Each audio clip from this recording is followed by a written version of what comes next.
नमस्कार। मैं विकी शास्त्री आप सभी दर्शकों का बहुत बहुत स्वागत करता हूं। 15 मार्च 2023 प्रातः 5:58 पर ग्रहों के राजाधिराज भगवान भुवन भास्कर सूर्यदेव अपनी वर्तमान शत्रु राशि कुंभ राशि को छोड़कर देवगुरु की राशि मीन राशि में गोचर कर चुके हैं और मीन राशि में सूर्य 14 अप्रैल 2023 तक रहेंगे। मीन राशि में ही सूर्य और गुरु की युति बनेगी और इसके अलावा 31 मार्च तक बुध भी मीन राशि में ही गोचर करेंगे। बुध मीन राशि में नीच के होते हैं, लेकिन यहाँ पर बुध का नीच भंग होगा और बुध का नीच भंग राजयोग बनेगा। तो सूर्य के इस राशि परिवर्तन का मीन राशि के जातकों के जीवन पर क्या प्रभाव पड़ेगा, इसी का विश्लेषण करेंगे इस वीडियो में। ये विश्लेषण आपकी चंद्र राशि के आधार पर किया जा रहा है, यानी आपकी जन्म कुंडली में चंद्रमा जिस राशि में गोचर कर रहे हैं वही आपकी चंद्र राशि है।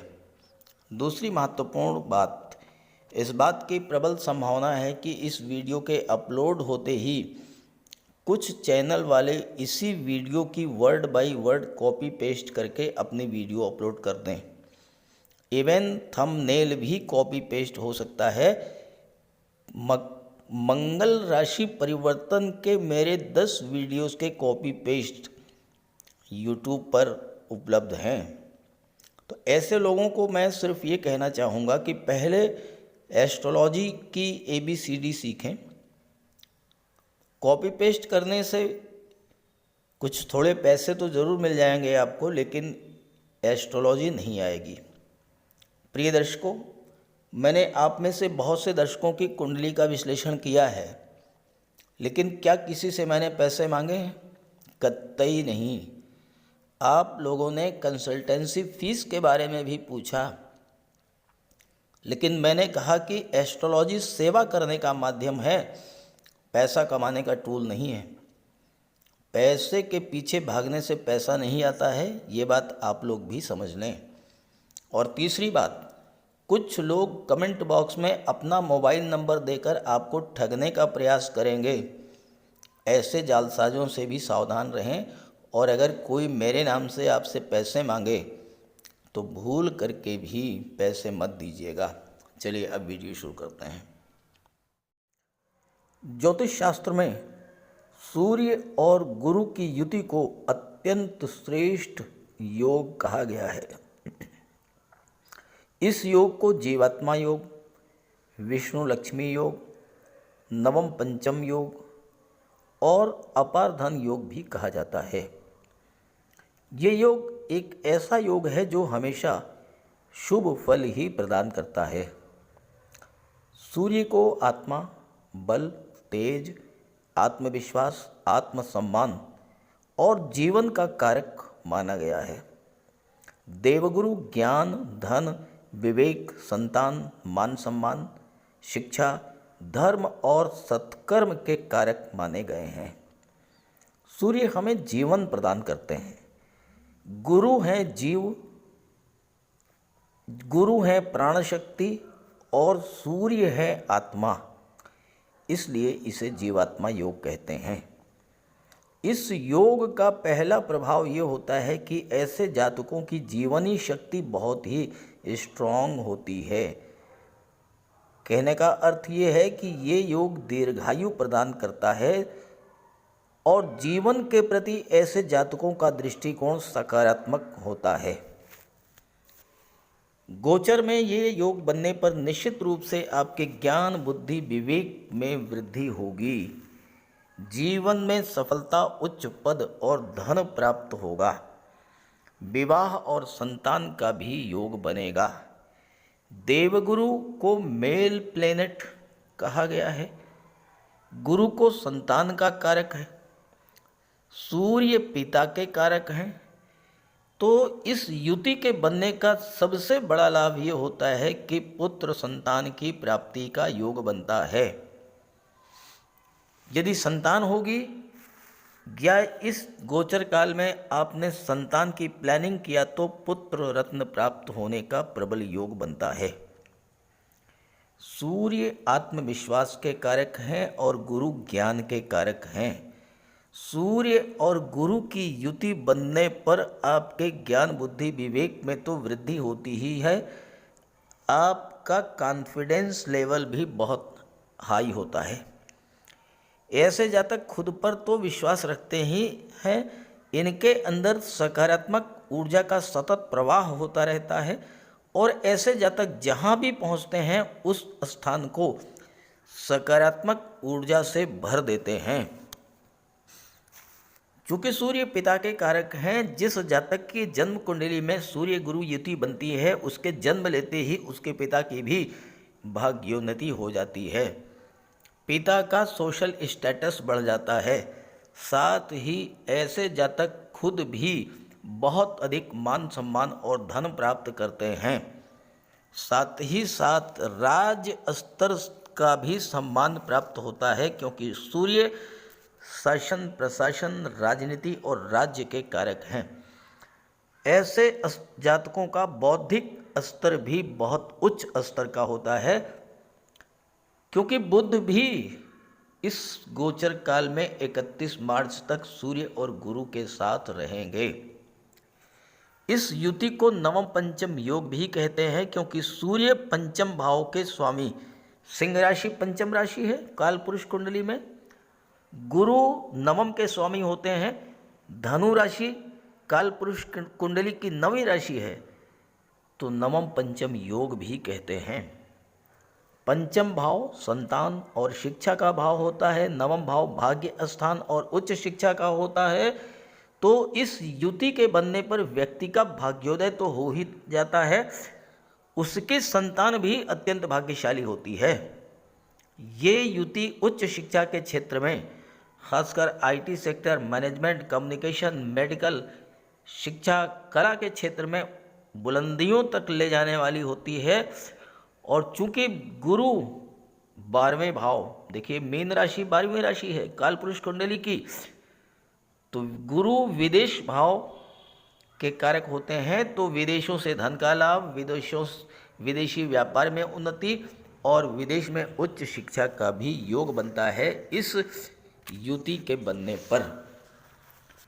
यहाँ पर 31 मार्च तक बुध भी गोचर करेंगे और नीच भंग राजयोग बनाएंगे। चूँकि सूर्य और बुध की युति सरकारी नौकरी का प्रबल कारक होते हैं, तो गवर्नमेंट जॉब के अवसर बढ़ेंगे। सूर्य मान सम्मान उच्च पद के कारक होते हैं, पावर और अथॉरिटी के कारक होते हैं, और Budh education sector, finance sector, banking sector, IT sector, computer, communication, share market, marketing, insurance और मैनेजमेंट के कारक होते हैं। तो इन क्षेत्रों में उच्च पद मान सम्मान तो दिलाएंगे ही, साथ में प्रचुर धन की भी प्राप्ति कराएंगे। बुध 31 मार्च तक तो सूर्य और गुरु के साथ रहेंगे। 31 मार्च को राशि परिवर्तन करके मेष राशि में चले जाएंगे और 1 अप्रैल से 14 अप्रैल तक सूर्य गुरु की युति का लाभ तो आपको मिलेगा ही, बुध और मंगल के परिवर्तन योग का लाभ भी आपको मिलेगा। हालांकि इस परिवर्तन योग पर अगले वीडियो में चर्चा करेंगे। इस गोचर का नेगेटिव पहलू सिर्फ ये है कि सूर्य अग्नि तत्व ग्रह हैं, मीन राशि जल तत्वीय राशि है, तो जल तत्वीय राशि में अग्नि तत्व ग्रह सूर्य के गोचर काल का कुछ नेगेटिव प्रभाव भी आपको मिलेगा, जैसे नेत्र कष्ट, पिता के स्वास्थ्य में समस्या, पिता से संबंध खराब या मान सम्मान में कमी। तो इसके लिए आप सूर्य का उपाय कर लीजिएगा, समस्या समाप्त हो जाएगी। तो आपने समझ लिया सूर्य गुरु युति के प्रभाव के बारे में और साथ में बुध के नीच भंग राजयोग के बारे में। अब बात करेंगे इन ग्रह स्थितियों का अलग अलग राशियों पर क्या प्रभाव पड़ेगा। तो यह है मीन राशि के जातकों की कुंडली। आपके राशि के स्वामी देवगुरु बृहस्पति हैं और देवगुरु बृहस्पति लग्न में ही गोचर कर रहे हैं और यहाँ पर हंस राजयोग बना रहे हैं। दूसरी बात, सूर्य 15 मार्च से 14 अप्रैल तक लग्न भाव में गोचर करेंगे और सूर्य के साथ बुध भी गोचर करेंगे लग्न के भाव में 31 मार्च तक। 31 मार्च को बुध धन के भाव में आ जाएंगे और यहाँ पर शुक्र के साथ 6 अप्रैल तक लक्ष्मी नारायण योग बनाएंगे। साथ ही साथ शुक्र और राहु का अपार धन योग भी आपकी कुंडली के धन भाव में बन रहा है। मंगल चतुर्थ भाव में है, शनि विदेश भाव में है और केतु अष्टम में। ये तो ग्रह स्थितियाँ हो गई। जैसा कि मैं आपको हर वीडियो में बताता हूँ, मनुष्य जीवन में पिछली घटनाओं से उसे जो कष्ट जो परेशानियां आई हैं उसी से सीख लेकर के अपने आप में सुधार करता है और जीवन में आगे बढ़ता है। तो सूर्य का जो पिछले माह का गोचर था 13 फरवरी से 15 मार्च तक, ये शनि के साथ था कुंडली के 12वें भाव में। ज्योतिष शास्त्र में शनि और सूर्य को एक दूसरे का प्रबल शत्रु माना गया है और जब दो प्रबल शत्रु एक साथ गोचर करें तो एक दूसरे को पीड़ित कर देते हैं।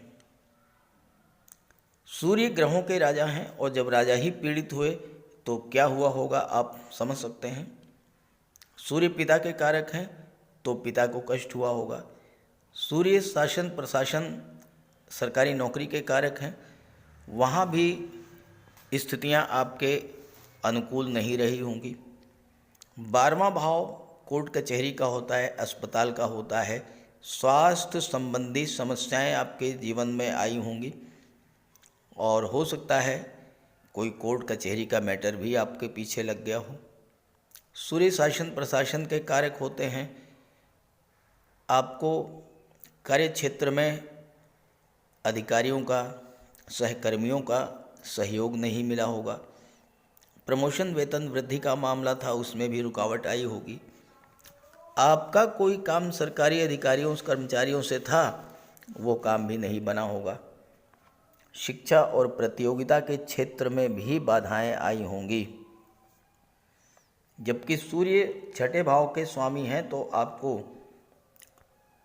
सरकारी नौकरी में सफलता का योग भी बना होगा, लेकिन चूंकि सूर्य स्वयं में पीड़ित हैं, आपका काम बनते बनते रुक गया होगा, डिले हुआ होगा, चूंकि शनि की दृष्टि भी पड़ रही है।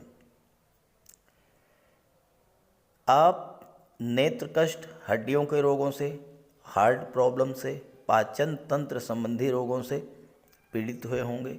आत्मविश्वास में कमी आई होगी और लगातार तनाव के चलते माइग्रेन की शिकायत भी हो सकता है बनी हो। जहाँ तक शनि की बात है, शनि जब पीड़ित हुए तो शनि कर्म के कारक होते हैं। शनि के पीड़ित होने का सीधा असर आपके कामकाज पर पड़ा होगा। कार्यों की गति धीमी हुई होगी, कार्यों में रुकावट आई होगी, आपके मन में उत्साह की कमी रही होगी। और सबसे बड़ी बात यह है कि शनि दशम एकादश के भी स्वामी हैं, लाभ के भाव के भी स्वामी हैं, तो आपको प्राप्त होने वाले लाभों में भी कमी आई होगी। फाइनेंशियल क्राइसिस से आप गुजरे होंगे, आर्थिक संकट भी आपने झेला होगा। काम में मन न लगना, आलस्य, थकान और शनिजन्य रोग, घुटनों के रोग, जोड़ों में दर्द, आर्थराइटिस, मांसपेशियों में पीड़ा, वायु विकार, एनीमिया, इन सब समस्याओं से आप जूझे होंगे। और सबके साथ तो ऐसा नहीं हुआ होगा, लेकिन जिनके साथ भी ऐसा कुछ हुआ हो वो ज़रूर कमेंट करके बताएं, ताकि आपके साथियों को भी, मित्रों को भी ग्रहों के प्रभाव को समझने में सुविधा हो। अब आइए सूर्य की बात करते हैं। 15 मार्च से 14 अप्रैल का समय आपके जीवन में विशेष लाभ, विशेष उपलब्धियों और विशेष सफलता का होगा, क्योंकि आपके लग्न के भाव में 3 ऐसे ग्रह जो राजा, महामंत्री और युवराज के रूप में जाने जाते हैं वो गोचर कर रहे हैं।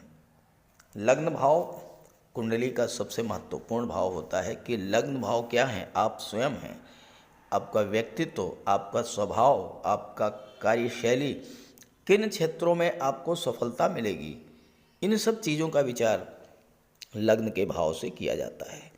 सूर्य आत्मा, तेज, प्रकाश है और लग्न भाव है आपका जीवन। सूर्य आपके जीवन को प्रकाशित करेंगे। यहाँ पर गुरु भी हैं जो कि हंस राजयोग बना रहे हैं, तो आपके ज्ञान, बुद्धि, विवेक में वृद्धि करेंगे। साथ ही साथ गुरु आपको हर मुसीबत से बचाकर बाहर निकाल लाएंगे, क्योंकि गुरु केंद्र के भाव में गोचर कर रहे हैं। और केंद्र के भाव में गोचर करते हुए गुरु के बारे में ज्योतिष शास्त्र में कहा गया है, किंग कुर्वन्ति सर्वग्रह यस्य केंद्रे बृहस्पति। जिस जातक की कुंडली में केंद्र के भाव में देवगुरु का गोचर हो, उस जातक पर कुंडली में गोचर कर रहे अन्य किसी ग्रह का कोई अशुभ प्रभाव नहीं पड़ता है। तो यहाँ देवगुरु का गोचर आपके लिए विशेष महत्व का है। मीन राशि के स्वामी भी देवगुरु हैं। आप पर आने वाली हर आपदा, हर परेशानी से गुरु आपको बाहर निकाल लाएंगे।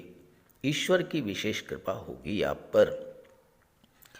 सूर्य शासन प्रशासन, राजनीति के कारक होते हैं, न्यायिक सेवा और विदेश सेवा के कारक होते हैं।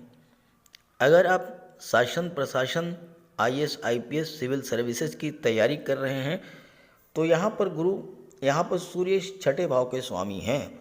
छठा भाव कंपटीशन का होता है, छठा भाव नौकरी का होता है, तो आपको प्रतियोगी परीक्षाओं में सफलता मिलेगी।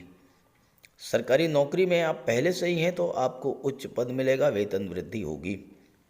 सूर्य आपके साहस, ऊर्जा और नेतृत्व क्षमता के कारक हैं। कठिन से कठिन परिस्थिति में आप लोगों का नेतृत्व करेंगे। सूर्य राजा हैं और राजा स्वतंत्र होता है। आपको भी स्वतंत्र रूप से कार्य करना पसंद होगा। कार्य क्षेत्र में किसी का दबाव आप बर्दाश्त नहीं करेंगे, हालांकि स्वभाव से आप थोड़ा जिद्दी होंगे। सूर्य आत्मा के कारक हैं। आपके आत्मबल और जीवनी शक्ति में वृद्धि करेंगे। देखिए यहाँ गुरु हैं जीव, सूर्य है आत्मा, तो आप सूर्य और गुरु की युति बनने से जीवात्मा योग बनता है। यानी आपकी जीवनी शक्ति, आपकी विल पावर, आपका कॉन्फिडेंस लेवल, ये सब बढ़ेगा। कठिन से कठिन परिस्थिति हो, आप अपने आत्मबल और साहस के बल पर उससे बाहर आ जाएंगे।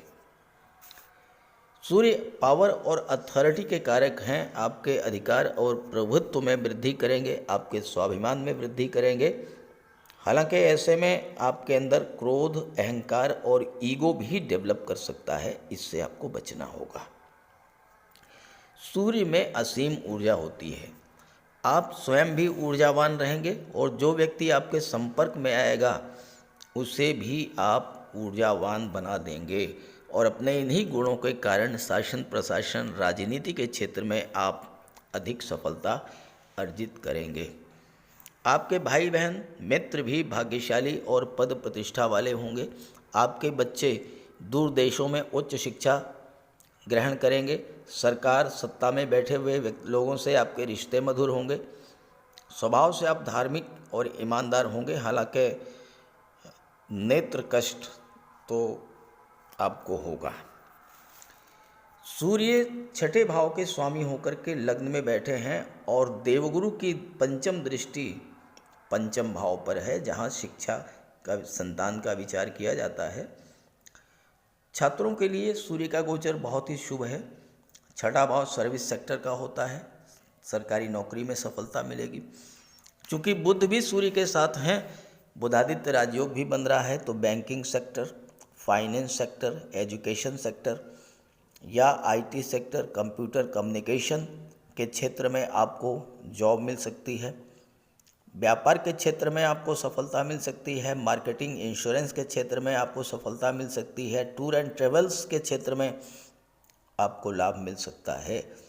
और शनि जो हैं वो बुध के मित्र हैं, 12वें भाव में गोचर कर रहे हैं, तो आपको किसी मल्टीनेशनल कंपनी में भी नौकरी मिल सकती है। कंप्यूटर कम्युनिकेशन या मैनेजमेंट के क्षेत्र में, विदेशी व्यापार में भी वृद्धि होगी। सूर्य की दृष्टि आपकी कुंडली के सप्तम भाव पर पड़ेगी। इस पर बात करने से पहले एक और महत्वपूर्ण योग आपकी कुंडली में बन रहा है, शुक्र और राहु का अपार धन योग। ये धन के भाव में बन रहा है। शुक्र यहाँ पर 6 अप्रैल तक रहेंगे और राहु के साथ अपार धन योग बनाएंगे। राहु क्या है? राहु विस्तार के कारक हैं, राहु एक्सट्रीम को शो करते हैं। और शुक्र क्या है? शुक्र हैं धन वैभव। तो शुक्र राहु की युति जो है ये अपार धन देने वाली युति मानी जाती है। इस समय आप क्या करें? इस समय आप राहु को मजबूत करें, राहु को एक्टिवेट करें, शुक्र अपने आप एक्टिवेट हो जाएंगे। और जब शुक्र एक्टिवेट हो जाएंगे तो धन की प्राप्ति शुरू हो जाएगी, धन का संचय शुरू हो जाएगा। और राहु को कैसे एक्टिवेट करेंगे? राहु को एक्टिवेट करने के लिए सबसे बड़ा काम ये करें कि आप ऑनलाइन चीज़ों से जुड़ें, online platform, online technology, online business, और अपने कार्यक्षेत्र का, अपने व्यापार का विस्तार विदेश में करने का प्रयास करें। देखिए, विदेश का मतलब ये नहीं कि मैं आपको कह रहा हूँ कि आप ब्रिटेन कनाडा जाइए तो बिजनेस कीजिए। आप अपनी मातृभूमि से हट करके किसी दूसरे शहर में व्यापार व्यवसाय करते हैं, वो आपके लिए विदेश माना जाएगा। राहु विदेश के कारक हैं, तो आप विदेश में अपने कार्य व्यवसाय का विस्तार कीजिए। आप ऑनलाइन प्लेटफॉर्म के माध्यम से विदेश से जुड़ जाइए। राहु आपको एक्टिवेट होकर के शुक्र को एक्टिवेट कर देंगे और धन की प्राप्ति होने शुरू हो जाएगी। दूसरी बात, बुध और शुक्र का लक्ष्मी नारायण योग बनेगा मात्र एक सप्ताह के लिए, 31/3 से 6 अप्रैल तक। और ये जो लक्ष्मी नारायण योग है ये आपको प्रचुर मात्रा में धन देने वाला होगा। शुक्र कला और सौंदर्य के कारक हैं, तो कला और सौंदर्य के क्षेत्रों से आपको धन की प्राप्ति होगी। बुध के क्षेत्रों से मार्केटिंग है, शेयर मार्केट है, इंश्योरेंस है, banking sector, finance, education sector से आपको धन प्राप्त होगा, या आपको IT sector, computer communication, management, इन सब क्षेत्रों से धन की प्राप्ति होगी। जहाँ तक सूर्य की बात है, सूर्य की सप्तम दृष्टि 7वें भाव पर पड़ेगी। 7वें भाव पर सूर्य की दृष्टि हर तरह से व्यापार व्यवसाय को बढ़ाने वाली होगी। सिर्फ एक नेगेटिव पॉइंट है कि सूर्य का सप्तम भाव पर दृष्टिपात करना आपके दाम्पत्य जीवन में थोड़ा परेशानी लाने वाला होगा। हालांकि बहुत ज़्यादा बड़ी कोई समस्या नहीं आएगी, क्योंकि गुरु की दृष्टि भी यहाँ पड़ रही है। गुरु की दृष्टि पंचम पर पड़ रही है, सप्तम पर पड़ रही है और नवम पर पड़ रही है। तो भाग्य का साथ रहेगा आपके साथ। गुरु की सौम्यता, गुरु की शुभता, ये आपके साथ रहेगी। तो दाम्पत्य जीवन में थोड़ी बहुत तनाव हो सकता है कि बात बहुत आगे नहीं बढ़ेगी।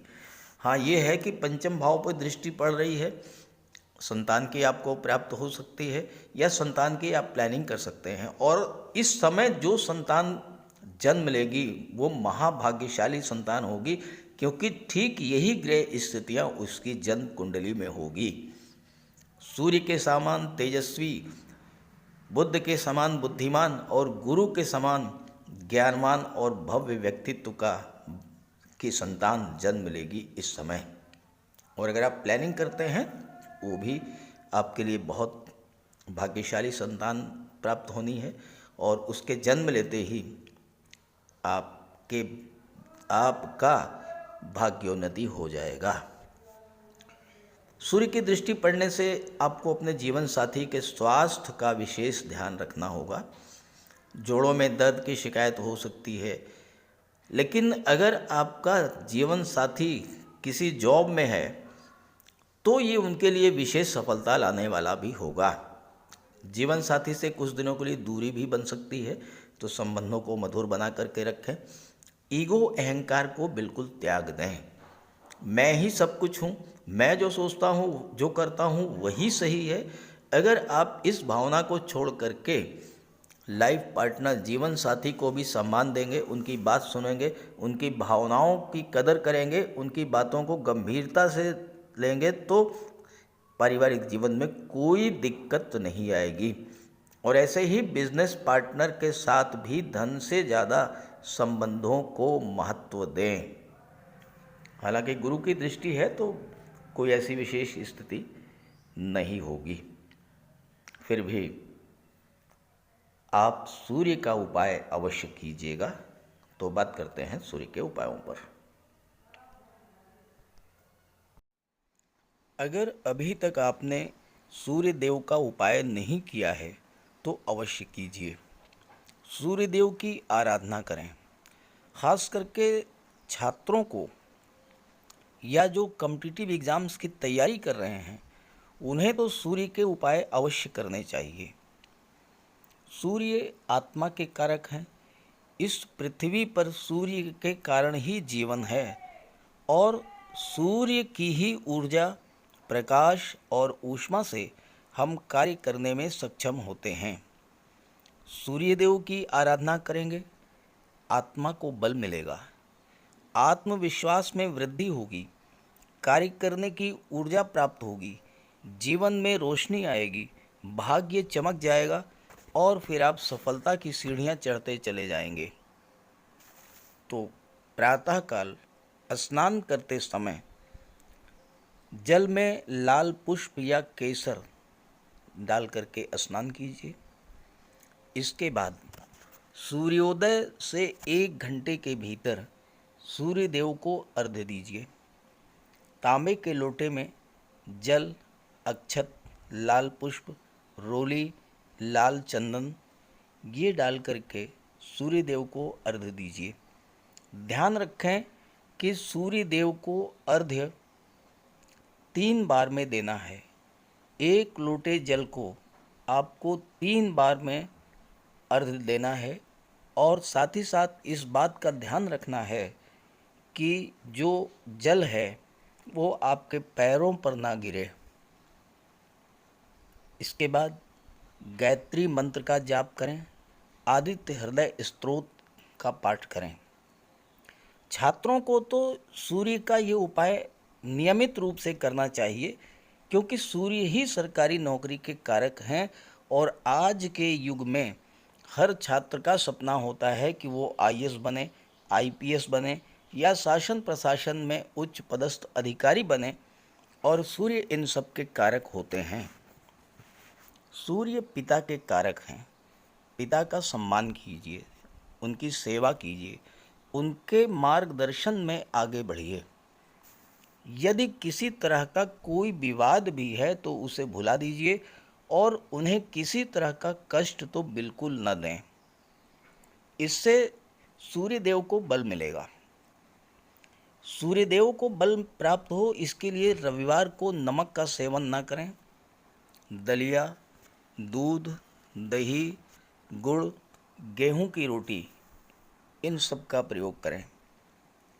रविवार के दिन सूर्यदेव को अर्घ्य देने के बाद एक तांबे की अंगूठी या तांबे का छल्ला ये धारण करें और जितनी आपकी क्षमता या सामर्थ्य हो यथाशक्ति लाल वस्त्र, गुड़, गेहूं, मसूर की दाल या तांबे का दान करें। गौ माता की सेवा करें, उन्हें रोटी दें, चींटियों को चीनी दें, मछलियों को आटे की गोली खिलाएं। ध्यान रखें कि जो भी उपाय करें यो पूरे मन से करें। उपाय करते समय सूर्यदेव का ध्यान करें और साथ ही साथ अहंकार और क्रोध इनसे दूर रहें। आप ये उपाय करके देखिए, जीवन में इतना बड़ा परिवर्तन आएगा कि आप कल्पना नहीं कर सकते। तो मेरी बात से सहमत हों तो उपाय शुरू कर दीजिए और वीडियो अच्छा लगा हो तो अपने साथियों को, मित्रों को भी ज़रूर शेयर कर दीजिएगा। नमस्कार।